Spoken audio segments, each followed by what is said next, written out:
Hey everyone. So in this video, I'll be discussing my solutions to biweekly Gorgeous 88. I'll get started with the first problem.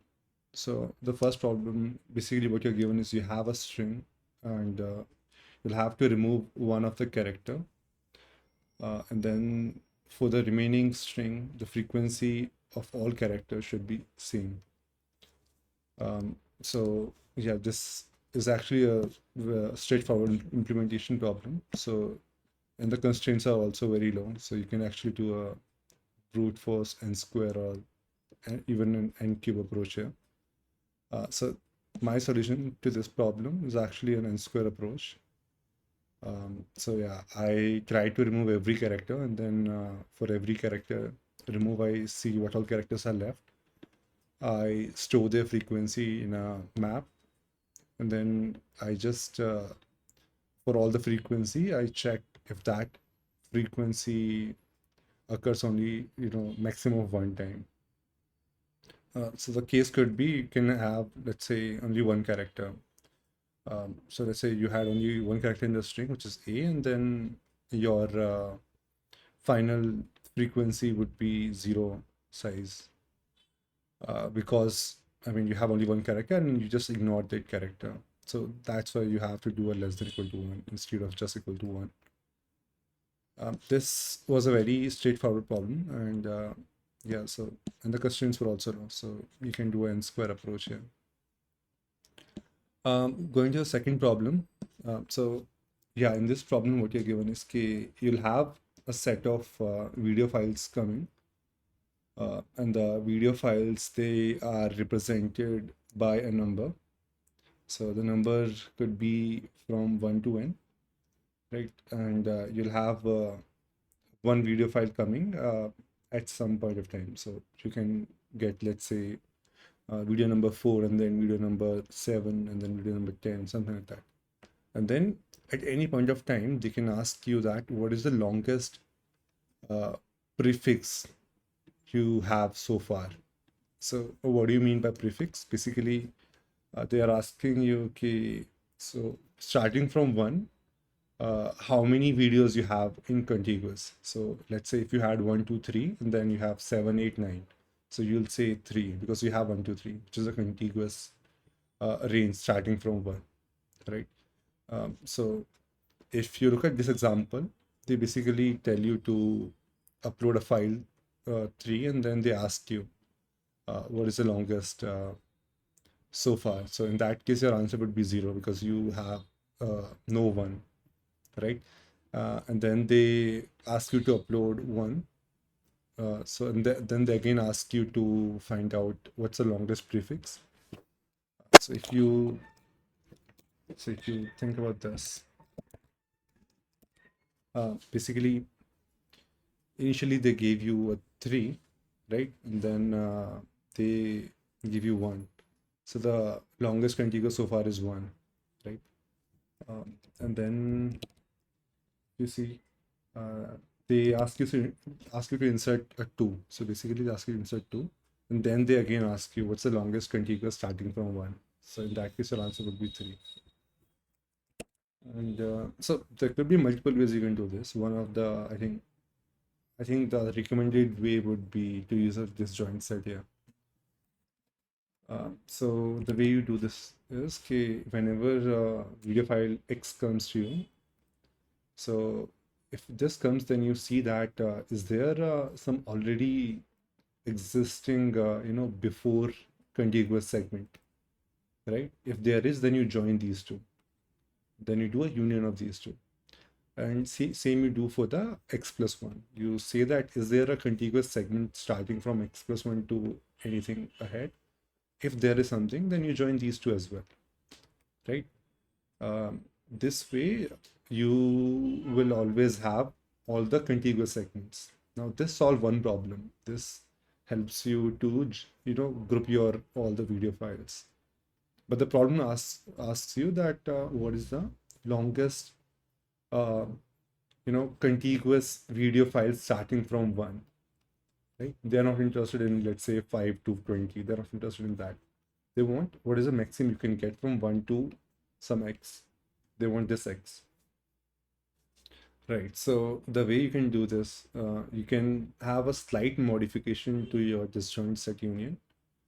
What you can do is, so usually the way we implement disjoint set is you'll have so for each set you'll have a representative of that set, right? Sometime like in some implementation they randomly choose that. So what I mean by that is basically, let's say you have two sets and you want to join these two, then uh, sometimes they randomly pick one element. I mean, let's say if X is the leader of this set and Y is the leader of this set, then if you join these two, then they can just say X is a new leader or Y is a new leader, right? This is one approach. In some implementation, what they say is if the size of this set is more, right? Let's say there are 20 elements in this set and 10 elements in this set, then this will be the new leader because this was the majority. So these are like implementation specific. I mean, you can vary the leader based on your scenario. So for this problem, the way how we can use disjoint set for our purposes, we'll say that whenever we join two sets, so we'll always uh, make the parent which is the larger number. So let's say in one set, let's say I have five, three, and let's say four as well, because it has to be contiguous, then only it's a set. And then you have, let's say, six, seven, eight. So when you do a union of these two, this was the leader of this set, and eight was the leader of this set. And now the final leader of these two sets is eight, right? So this way, whenever your set starts from one, and if you join, let's say these two, then your new would be something X here. And if you ask that who is the leader of the set containing one, then this would be your answer. So yeah, let's look at how the implementation looks. So basically, I wrote three functions. One is make a unit set containing only one element. So the parent of n I'm setting n. So that is like an individual set containing one element. Then I have a find parent method. So which basically what it does, it recursively try to find out what the parent is for that n. So basically from n I go to parent of n, then from parent of n I again go up. And while doing so, I also update the shorten the path. So if you're not aware about this, what I mean by that is let's say for 2 the parent is 4, and for 4 the parent is 5, and for this let's say something 10. So now I want to find the parent of 2, the leader for 2, not the parent, the final leader for 2. So what I'll say this is its parent, this is its parent, so this is its parent. So basically this way this will be assigned here, and this will now also point here. So this will not point here now, right? So this will like you're doing some compression. So next time someone asks these, will not do this whole traversal. You can just directly go from here to here. And then like finally, this method is basically you union two sets. You have an element of one set and other element of other set. And then you find the leader of that set, right? And then you find the leader of other set. And if they do not belong to the same set, then based on which one is greater, right? If B is greater, then B would be the parent of A. Otherwise, A would be the parent of B. So this is how you do that. And in my main class, I initialize my parents to -1, right? Then in the upload method, whenever video comes, I check if this video. Okay, this I need to do because I think this condition makes no sense. I can simply remove this. I'll always have to make that. And then I see if the element before, if the parent of that is not equal to -1, it means there was something before. So let's say this is a video and we're talking about this. So if x -1 ka parent, right? Let's say something. which I think it would be itself, I think, because that is the last element, so that is the maximum element. So you join these two sets. Same I check for x plus 1. So if x plus 1 is already, it's a set, then you join these. So final set would be something like this. Again, then finally you return your answer equals to your parent of 1. Parent means basically representative of that set. So that's the second problem. So you can do it in other ways also. Like I think you can use a segment key here, which I think is overkill, I think. So, and then again, let's move to the third problem. So the third problem, what you're given is you have two arrays, and you form the third array in such a way that you do XOR of every pair. You pick one element from first and other element from the second array, and then you do a XOR of that. So basically, let's say if you had, let's say, A1, A2, and A3 in the first array, and B1, B2 in the second array, then your third array would be A1 XOR B1, A1 XOR A1 XOR B2. This is one element, this is second element. Similarly, A2 XOR B1, and then A2 XOR A2 XOR B2. Then again, for A3, same thing. So you'll have 6 elements. So this is a third array, which you have to form. And then what they're asking is, you have to do the bitwise XOR of this third array. So basically the final result they're asking you to do XOR of all these. So this is the first number, this is the second number, third number, fourth number, we'll have some fifth and sixth. So they're asking you to do XOR of all these. So basically, like if you think about this, then you know the property that if you do XOR of x with x, then your answer would be 0, right? And if you do the same thing 3 times, these two cancel out to 0, and then answer would be x.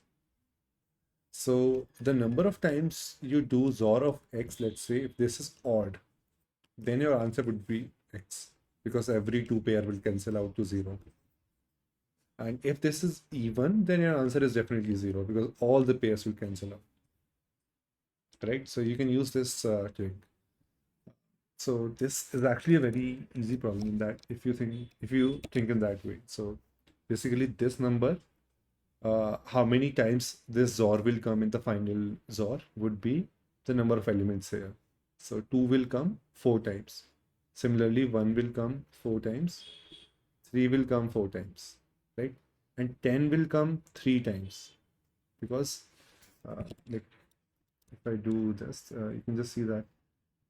So B will pair with these 3, right? And this B will also pair with these 3. This will only pair with these 2. So the number of times this occurs is equal to the size of first array. And number of times any of these elements occur is equal to the size of second array. Right?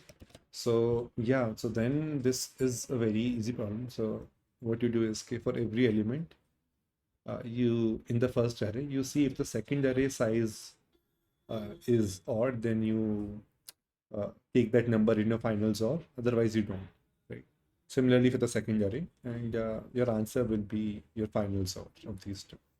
So it's a very, like, if you know this property, it's a very easy problem. So for the third problem, so what you are given is, you have two arrays of same length, and you're also given a integer diff, and so you have to find out the number of pairs I comma j satisfying these two conditions. So what the conditions are, your j is always greater than I, and this condition, this should satisfy. So let's think about what this condition is. Yeah, so basically what they're saying is, let's take A and B, I think. This is slightly confusing. So we'll say A of I minus A of j. And this should be less than equal to B of I minus B of j, right? And plus some difference, right? let's rearrange this. We can just simply rearrange this. We'll say that a of I, we can take b of I here minus b of I. This should be less than equal to, we can just take it that side. So that side will have a of j minus b of j plus some difference. So now you can see that you have all the terms with I on the left and all the terms on the j on the right. So essentially, so let's say your array was this A1, A2, A3, and some A4, and you have B1, B2, B3, B4, right? So let's say your J, currently you are here. Let's say you're finding out for this J, how many I exist which satisfy this condition, right? So now we know we are in this position. So A3 minus B3 we know. We know A3 minus B3, right? And we know diff, it's given in the question. So we know diff as well, right? So we know this side of the equation. Now we need to find out how many pairs are there on the left. So let's say this is K. This whole thing is K. We know this K. How many pairs, how many, I's are there on the left, between all these, such that they are less than equal to this K, right? And how do we do that?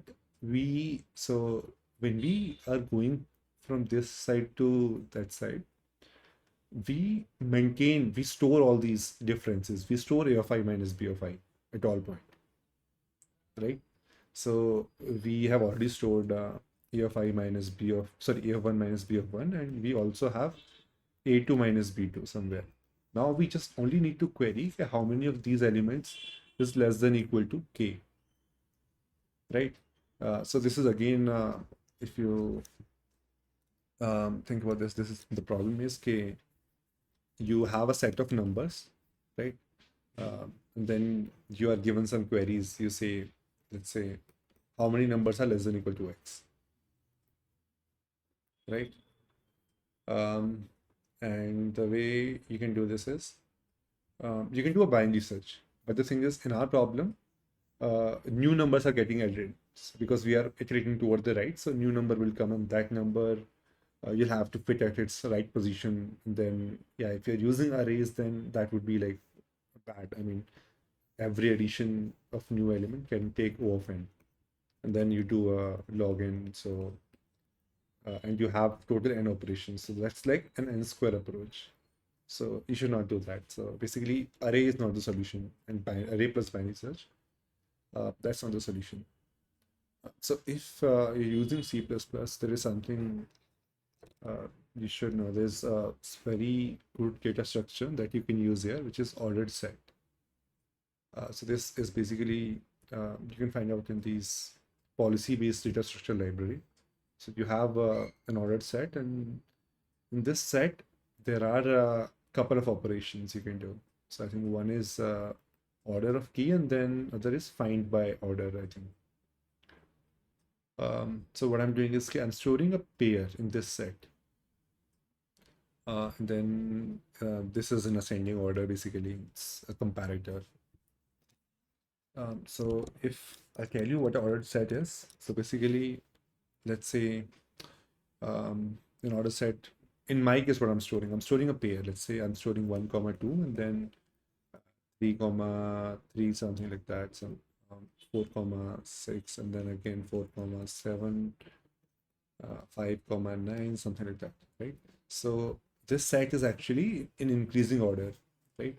So this whole thing is in increasing order, and at any point, if I say, okay, tell me how many numbers are less than equal to 4.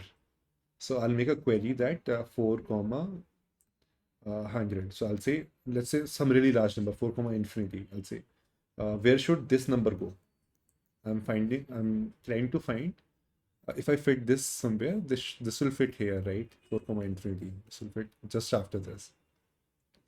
So this is what this operation does, order of keys. Basically, if you have this number, so if you like insert this whole number, then where will this number fit in the array, right?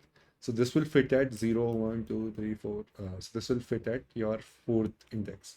right? This will fit a fourth index. The reason why I give infinity is there could be multiple fours here, and I want to consider all these fours in my answer, right? So that's why a really large number. So this will fit at index 4, and before this there are, uh, I know there are 4 elements, so that would be my answer. So this is just a query. I'm not fitting anything. I'm just making a query that if I have to insert this, then where would this number fit? So this is order of key. So basically you give a key and this data structure will tell you that if this key was part of this set, then at what index this will fit.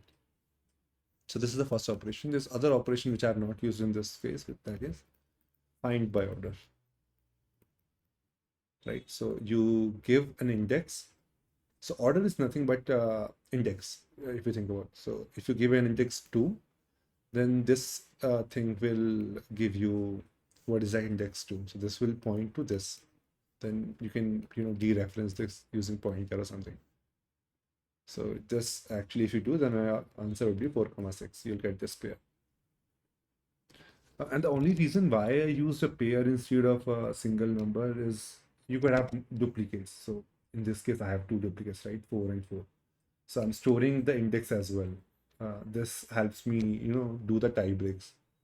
Otherwise, if I not use a pair, then yeah, these two will be just a single entry and I'll not count them separate, which I have to do. So I just find out this is that k I was talking about. So I'm finding out at what position this k will go in the set, and then that I append that to my answer, add it, and then finally I insert, this thing in my set, the current AI minus BI. So that's about the fourth problem. So yeah, this overall, like, this was a pretty easy contest, but I still made a couple of penalties. So yeah, that's it. I think yeah, I'm somewhere around 300s. Right. So yeah, thank you for watching.